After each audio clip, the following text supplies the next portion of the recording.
করে ছোট খালার কাছে ফোন দিল। তারপরে বলে খালা কেমন আছো? খালা ফোন ধরে বলে বাবা তুই। তখন খালা বলে বাবা তুই। তখন ছেলেটা বলে খালা তুমি আমাকে চিনতে পারছো? বলে কেন পারবো না বাবা, তোকে আমি চিনতে পারবো না তো কে পারবে, তোকে আমি ছোটবেলায় কোলে পিঠে করে মানুষ করেছি। তখন ছোট খালা কান্না করে দিল, বলে বাবা তোকে আমি অনেক মিস করছি। তখন ছেলেটাও কান্না করে দিল, বললো খালা তোমাদের ছাড়া থাকতে অনেক কষ্ট হয়, তবে বলতে পারিনি। তখন ছোট খালা কান্না কণ্ঠে বলে বাবা এতদিন কই ছিলি, কই থাকিস বাবা? তখন ছেলেটি কান্না কণ্ঠে বললো খালা আমি ঢাকায় থাকি, কারণ তার ছোট খালাকে ছেলেটি অনেক বেশি ভালোবাসতো, তাই মিথ্যা কথা বলতে পারলো না। তখন ছেলেটির খালা বললো তোর বাবা মা তার ভুল বুঝতে পারছে, তুই আবার ফিরে আয় বাবা। আমি কখনোই আর ফিরবো না খালা, আমি আর কখনোই যাবো না ওই শহরে। তখন তার খালা অনেকভাবে বোঝানোর চেষ্টা করে। তখন ছেলেটির খালা বললো যে তোর পায়ে ধরি বাপ, তুই চলে আয়, তোর আমার কসম লাগে তুই চলে আয়। তখন ছেলেটি তার খালার কান্না দেখে বলে কি বলো খালা, এইসব আমি আসবো, কালকেই চলে আসবো। তার খালা বলে সত্যি? ছেলেটি বলে তারপরে অনেক কথা বলার পরে ছেলেটি কলটা কেটে দেয়। তারপরে তার বন্ধুকে সব কথা বলে, বন্ধু আর সে কান্না করে দেয়। তখন বন্ধুতে বলে আমাকে ছেড়ে চলে যাবি, আমাকে ছেড়ে থাকতে পারবি? তখন ছেলেটি বলে কি করবো বল, আমি যে আমার খালামণিকে কথা দিয়ে ফেলেছি, বন্ধু তুই বল কি করবো? আচ্ছা বন্ধু ওখানে গিয়ে আমাকে ভুলে যাবি না তো? তখন ছেলেটি বলে বন্ধু তোরে আমি কখনোই ভুলতে পারবো না, তুই আমাকে আশ্রয় দিয়েছিস। তখন ছেলেটির বন্ধু বলে চুপ,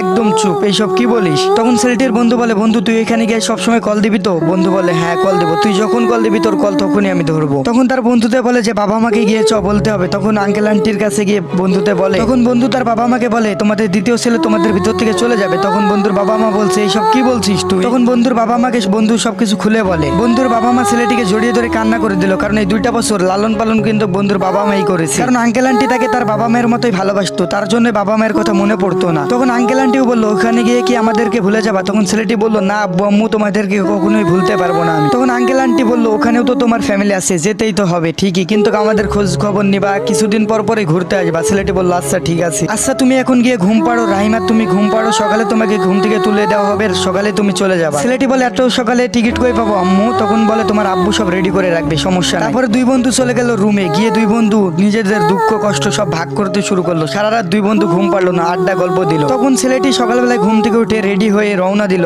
তখন বন্ধুর বাবা মা অনেক কান্না করলো, বুঝিয়ে কোনো ভাব দিয়ে রওনাটা দিল। তখন বন্ধু কান্না করে জড়িয়ে ধরে বললো বন্ধু আমাকে ছেড়ে যাস না। তখন বললো বন্ধু যেতে হবে, আমি যে কথা দিয়ে ফেলেছি। তারপরে বাসের ভিতরে গিয়ে ছেলেটা অনেক বেশি কান্না করলো, কিন্তু বাসের ভিতরে মানুষ থাকতে ছেলেটা কোনো কিছুই প্রকাশ করতে পারলো না। তারপরে ছেলেটা যেতে শুরু করলো সেই শহরে, যে শহরটা সে 2 বছর আগে ছেড়ে দিয়েছে। সবকিছুই ছেলেটার কাছে অচেনা লাগতেছে, কিছুই ছেলেটার কাছে চেনা লাগতেছে না। ছেলেটা রাত 10টার সময় মথুরাপুর বাস স্ট্যান্ড রোডে নেমে গেল, তার খালামণিরা ওইখানে ওয়েট করতেছে। বাস থেকে নেমে দেখে যে তার খালামণি খালা খালু সবাই দাঁড়িয়ে আছে, দূরে দেখে তার বাবা মাও দাঁড়িয়ে আছে। তারপরে তার খালা খালুর কাছে গেল, তার বাবা মা এগিয়ে এসে বললো বাবা আমাদেরকে মাফ করে দে, আমরা আমাদের ভুল বুঝতে পারছি, তোকে আমরা হারিয়ে অনেক কষ্টে ছিলাম রে বাবা। তখন ছেলেটা বলে আমার বাবা মা সে তো 2 বছর আগেই মারা গেছে আমার কাছে, এখন কেন খোঁজ নিতে আসছেন আমার? তখন বলে আমার সামনে থেকে আপনারা চলে যান, নাহলে আমি কিন্তু আবারও ঢাকায় চলে যাব। বলে আমার সামনে এই মুখ নিয়ে কোনোদিন আসবেন না, আমার সামনে যদি আসেন সেই দিন আমাকে আবার হারাবেন। তখন তার বাবা মা বললো না আমরা কোনোদিন আসবো না, তুই ভালো থাক। অনেক বুক ভরা কষ্ট নিয়ে তার বাবা মাকে কথাটা বললো। তার বাবা মা কান্না করতে করতে চলে গেল, সেও কান্না করতে মন চাইলেও সে কান্না করতে পারলো না সবার সামনে। তার কলিজার চোখের মনি ছোট ভাইটা এসে তাকে জড়িয়ে ধরে বললো ভাইয়া কেমন আছো? ছেলেটি কান্না করে দিল, তখন বললো ভাইয়া আমি ভালো আছি, তুই কেমন আছিস? ছেলেটা কান্না করে তার ছোট ভাইকে বললো কেমন আছিস রে ভাই? তার ছোট ভাই বললাম এতদিন ভালো ছিলাম না, তবে এখন থেকে ভালো থাক। তার ছোট ভাইকে ছেলেটি বললো আমিও এখন তোকে পেয়ে ভালো থাকবো রে ভাই, কিন্তু ভালো তো সে থাকবে না। ছোট ভাইকে নিয়ে খালামনির বাসায় চলে গেল, সবাই একসাথে গিয়ে রাতের খাবার খেয়ে নিল, তারপরে ছোট ভাইকে নিয়ে ঘুম পাড়তে লাগলো। সেদিন ছেলেটি তার প্রিয় ডায়েরিতে কোনো কিছু লেখালেখি না করে তার ছোট ভাইকে বুকে জড়িয়ে শুয়ে পড়লো। ছোট ভাইকে বুকে জড়িয়ে ধরে ছেলেটিরও আজকে ঘুম চলে আসলো অনেকদিন পরে। ছেলেটির ছোট ভাই চলে গেল বাসাতে পড়াশোনার জন্য, তারপরে ছেলেটাও চলে গেল স্কুলে ভর্তি হতে। ছেলেটা স্কুলে ভর্তি হওয়ার পরে ছেলেটা চারিপাশে তাকিয়ে দেখে সবকিছুই বদলে গেছে, কিছুই আর আগের মতো নেই, কিন্তু তার জায়গাটা আগের মতোই আছে, শুধু জায়গাটা একটু জঙ্গলের মতো হয়ে গেছে, হয়তোবা এখন আর কেউ বসে না। ছেলেটা সিগারেট বিড়ি কিন্তু অনেক আগে থেকে খায়, যেদিন থেকে সে বাসা ছেড়ে দিয়েছে। যখন তার কষ্ট হয় তখনই সে সিগারেট বিড়ি খায়, আর ছেলেটা তখন সিগারেট খেতে খেতে ওই জায়গাটা পরিষ্কার করে ফেলে। সিনিয়র বড় ভাই আছে যারা একসময় এই স্কুলেরই ছাত্র ছিল, সিনিয়র ভাইগুলো দেখতে পেয়ে বলে কিরে এত বছর পরে তুই এইখানে? হ্যাঁ ভাই এত বছর পরে আমি এইখানে। আপনি সোহান ভাই না? হ্যাঁ আমি তোর সোহান ভাই। ছেলেটার অনেক বিপদে পাশে আসতো এই সোহান নামের ছেলেটা। সোহান নামের ছেলেটি তখন বলে তুই এইখানে একা একা সিগারেট খাস আর কি করিস,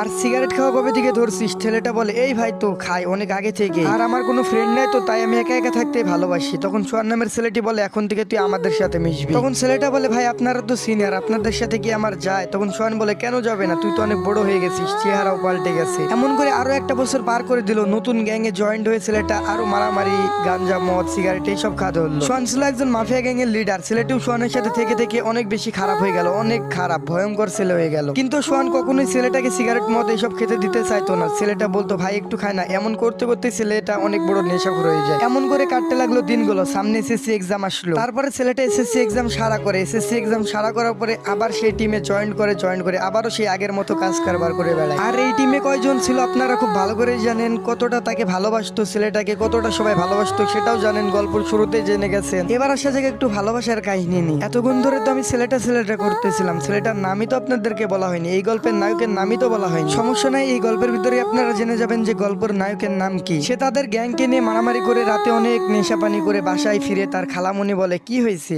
কিন্তু ভুলভাল বলে। ছেলেটি অনেকদিন পরে তার ফেসবুক আইডি লগ ইন দেয়। তারপরে একটা মেয়েকে নক দেয়, যে বলে আপু একটা হেল্প লাগবে। মেয়েটিও না করে না, মেয়েটিও বলে হ্যাঁ ভাইয়া বলেন কি হেল্প লাগবে। ছেলেটি সবকিছু বলে যে আপনি কোন ক্লাসে পড়েন বলেন। মেয়েটি বলে, ছেলেটি মেয়েটিকে সবকিছু বলে, মেয়েটিও হেল্পটা করে। ছেলেটির কোনো ফ্রেন্ড নাই, শুধুমাত্র গ্যাং ছাড়া। ছেলেটি তখন ওই মেয়েটিকে বলে আপু আপনি কি আমার বেস্ট ফ্রেন্ড হবেন। তারপরে মেয়েটিও না করে না, মেয়েটিও বলে হওয়া যায়, আমার কোনো বেস্ট ফ্রেন্ড নাই ছেলে। তখন মেয়েটিকে ছেলেটা বলে আপনার নাম কি। তখন মেয়েটি বলে আইডিতে দেওয়া আছে দেখেন। তখন ছেলেটা বলে না আপনি বলেন। তখন বলে অরবিন্দ। তখন মেয়েটি ছেলেটিকে বলে আপনার নাম কি। তখন ছেলেটি বলে আমার নাম আকাশ আহমেদ। এমন করে দিনগুলো কাটতে লাগলো। ছেলে আর মেয়ের ভিতরে অনেক ভালো ফ্রেন্ডশিপ হয়ে গেল। ছেলেটি তার জীবন কাহিনী নিয়ে সবসময় স্যাট পোস্ট করতে ভালোবাসতো। তখন এমন করে দিনগুলো কাটতে থাকে। তখন একদিন মেয়েটি আকাশকে জিজ্ঞেস করে আকাশ আপনার জীবন কাহিনী নিয়ে বলে। তখন আকাশ মেয়েটিকে সবকিছু বলে তার জীবন কাহিনী নিয়ে। তখন মেয়েটি বলে এমন জীবনও কারোর হতে পারে। মেয়েটি বিশ্বাস করে। এখান থেকে শুরু হয় একটা প্রেমের কাহিনী, রাগ অভিমান ভালোবাসা দুঃখ কষ্ট সবকিছু নিয়ে। মেয়েটিকে আকাশ ভালোবাসতো কিন্তু আস্তে আস্তে প্রকাশ করতো, কিন্তু মেয়েটিও আকাশকে পছন্দ করতো, প্রকাশ করতো না। মেয়েটি আকাশকে নেশাপানি করতে বারণ করতো, কারণ মেয়েটিও যে আকাশকে পছন্দ করতো। মেয়েটি বলতো আপনি সিগারেট নেশাপানি কিছুই করবেন না, কিন্তু আকাশ বলতো না আমি এইসব বাদ দিতে পারবো না। কিন্তু অরবিন্দুকে আকাশ যে আস্তে আস্তে অনেক বেশি ভালোবেসে ফেলে, তার জন্য অরবিন্দুর কথা আকাশ রাখতো।